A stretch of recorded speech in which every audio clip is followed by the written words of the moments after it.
Among all people, Carol Burnett despised him the most. Carol Creighton Burnett is her given name. Burnett was born in San Antonio, Texas, on April 26, 1933. In a humble apartment in Los Angeles, Burnett was mostly raised by her grandmother. Despite growing up in a difficult household characterized by financial difficulty and her parents' struggles with alcoholism.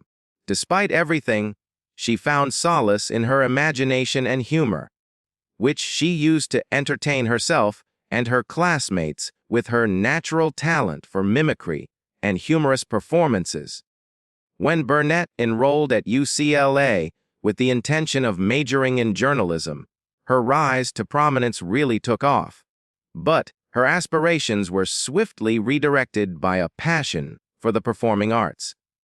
A turning point occurred when an unnamed donor provided her with the means to go to New York City and pursue a career in theater, with the stipulation that she would bless another individual in need at some point in the future.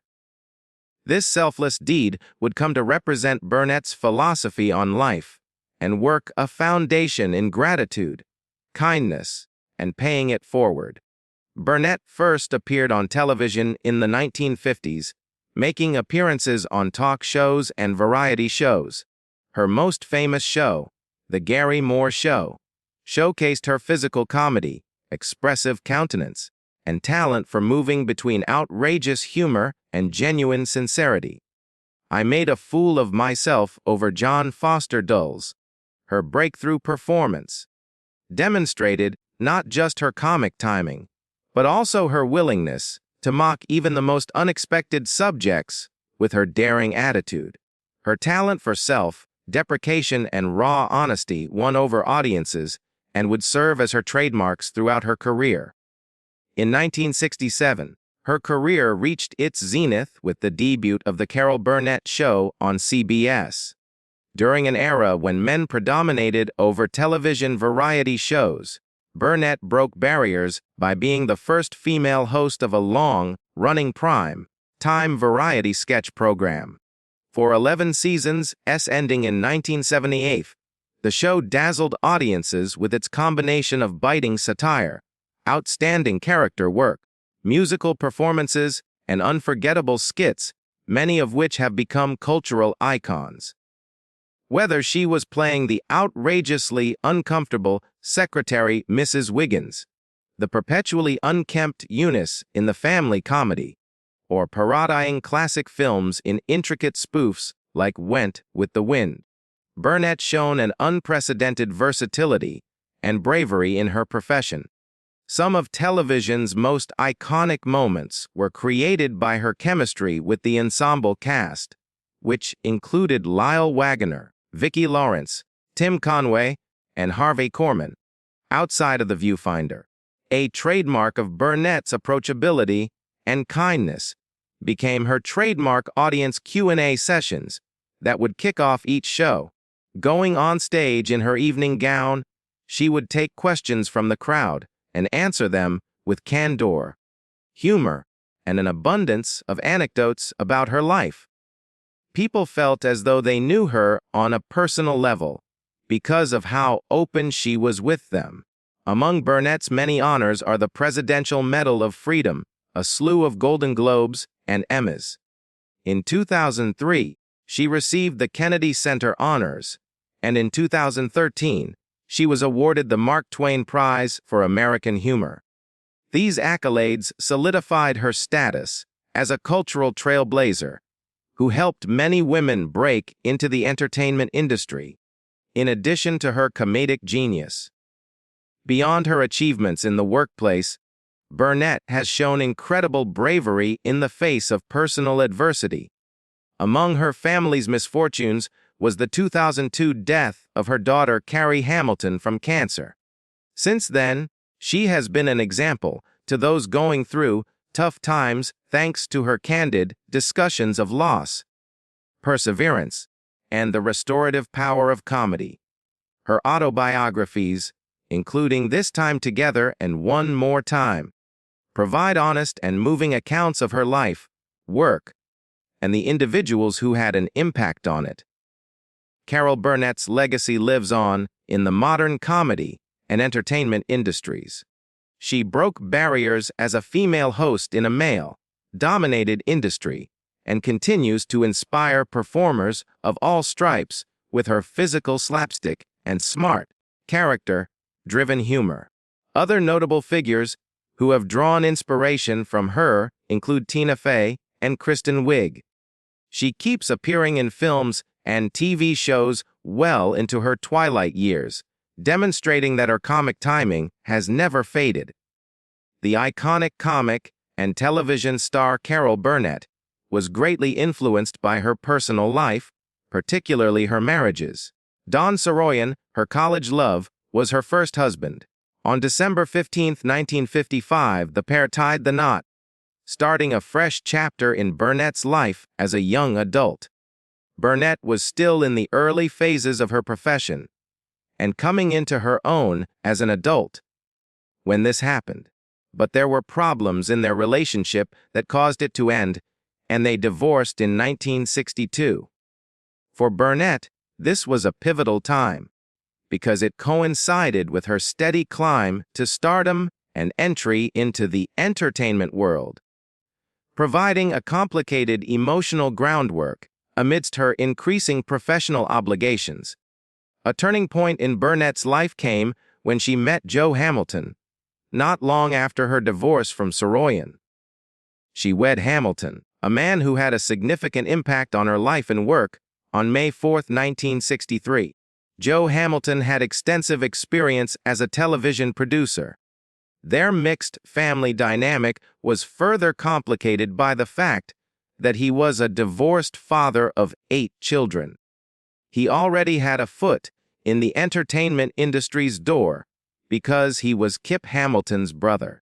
They first crossed paths professionally in 1962 when Hamilton produced Burnett's critically acclaimed Carnegie Hall concert, in which she performed a hilarious and musical medley that enthralled an audience. This working relationship quickly grew into a lasting alliance. A number of Burnett's works, including the legendary variety show The Carol Burnett Show, which Hamilton helped produce, went on to become television classics. Along with being a romantic union, their marriage was also a creative one that contributed to Burnett's meteoric rise to fame. They raised a family and dealt with the stresses of Hollywood together. With 3 daughters between them, the couple had their hands full juggling the stresses of television production with those of a busy home. Burnett and Hamilton's marriage had its share of problems, despite their apparently ideal union. After spending almost 20 years together, they decided to end their marriage in 1984 with a divorce. Managing their daughter Carrie's battles with substance abuse was one of the most difficult obstacles they faced. Burnett and Hamilton were moved to become champions for parents going through the same thing after this traumatic experience in their own families. During a time when such discussions were frequently hidden, they freely addressed the difficulties of dealing with addiction inside the family, which contributed to the destigmatization of the problem. They showed their dedication to Carrie and to helping others in the community by actively participating in recovery activities and by raising donations for the clinic where she received treatment. By going to Moscow in 1988 to help establish the first AA chapter in the Soviet Union, Burnett and Carrie were a part of a historic act of unity and healing. This journey was a powerful representation of Burnett's commitment to raising awareness about addiction and supporting recovery movements around the world. This act demonstrated her desire to utilize her fame for worthwhile endeavors outside of the entertainment industry. A sad chapter in Burnett's life came to an end in 1991 when Joe Hamilton died of cancer. A long and fruitful personal and professional partnership came to an end with his passing. Burnett voiced her support for public health issues, such as a well-known Medi-Alert campaign, in the 1980s. Despite her own personal challenges at the time, as a symbol of her status as a trusted and esteemed public figure who could raise vital health awareness, she was presented with the 1 millionth Medi-Alert bracelet to mark her official recognition as the organization's 1 millionth member. Although they were married for a long time, Carol Burnett remarried on November 24, 2001, to Brian Miller, a gifted drummer who was 23 years her junior. The fact that Burnett was able to marry despite her hardships shows how strong she is and how willing she is to start over. Despite cultural expectations regarding age and past experiences, her relationship with Miller showcased her lively energy and eagerness to embrace love and companionship. The interwoven web of these relationships sheds light on Carol Burnett's private life, while also highlighting her resilience, empathy, and capacity to channel adversity into activism and public service. Her personal development, professional achievements, and marriages all came together to provide a picture of a woman who has loved sincerely, lived life to the fullest, and made significant contributions to society throughout her life. The public's perception of Carol Burnett and Harvey Korman's complicated relationship is that of a creative genius, a professional buddy, and much-loved one. On The Carol Burnett Show, they were famous for their comedic chemistry, but there was a darker, more volatile side to their relationship. Indeed, Carol Burnett was said to have been harboring sentiments that extended well beyond her work-related annoyance. Harvey Korman was the one person she despised the most in her entire life. This deep animosity did not emerge out of thin air or after a single event. Rather, it was the fruit of years of close collaboration, exacerbated by the stressful environment of television production. Behind the scenes, Burnett struggled to reconcile the guy she worked with and the man she sometimes sincerely disliked. Even though spectators witnessed their flawless comedic timing and sparkling chemistry, which made their skits unforgettable, the unpleasant personality and erratic temper of Korman were significant causes of Burnett's animosity. Moody and irritable, Korman would frequently explode in anger at seemingly insignificant remarks or stressful events. Being brought up in a modest family with a strong work ethic, Burnett found this unpredictable behavior to be both unprofessional and extremely distressing.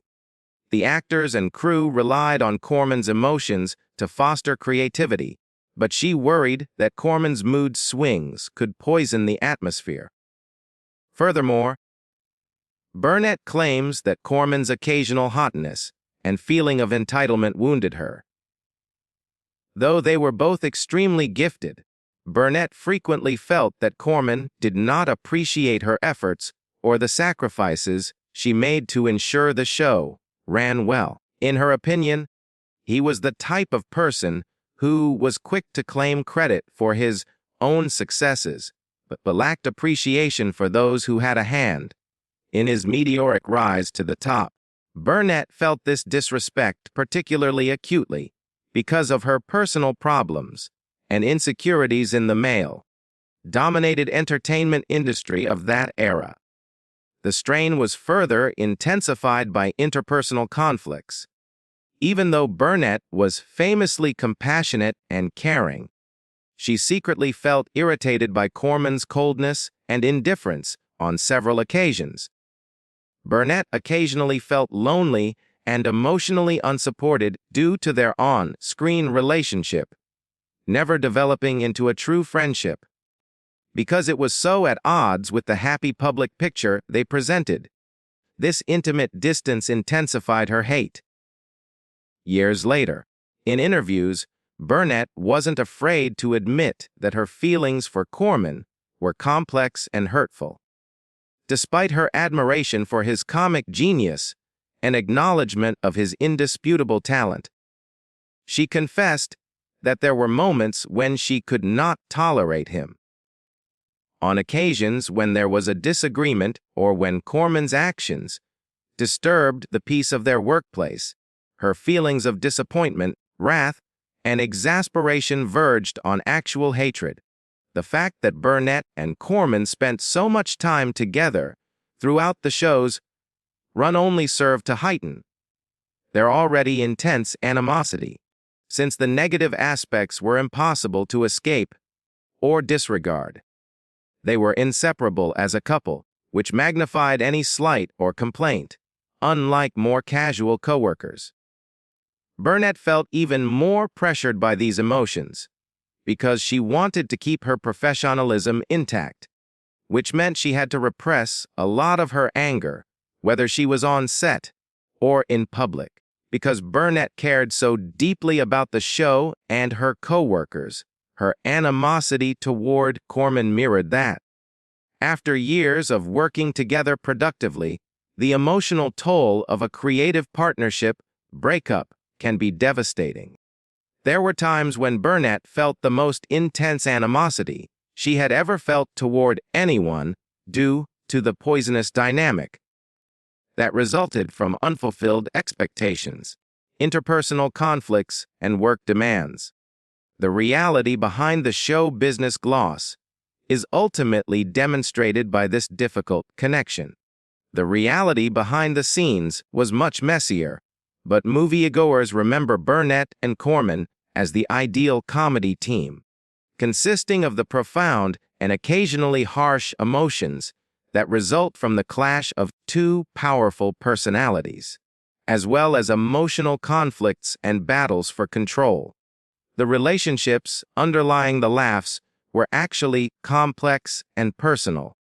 As Carol Burnett admitted profoundly and honestly when she said that she loathed Harvey Korman more than anyone.